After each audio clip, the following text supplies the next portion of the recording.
كورات تعذبتنا نلومي أو سبورت 24 نهجروين غانتاتاتومن كمون دصاوتلن غانتاتات እንዳገልገሉ በሃንደበት አውሽጥ ሜዳን ከሜዳ ወጻን ህይወቶም ናይ ዘሐለፉ ተጻወቲ ክንዝክር መሪጽና ኣለና ሰናይ ጻንሒት It's been a long day without you my friend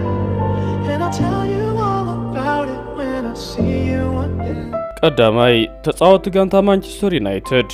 ለካቲት 6 1958 በአቆጣጠር አውሮፓውያን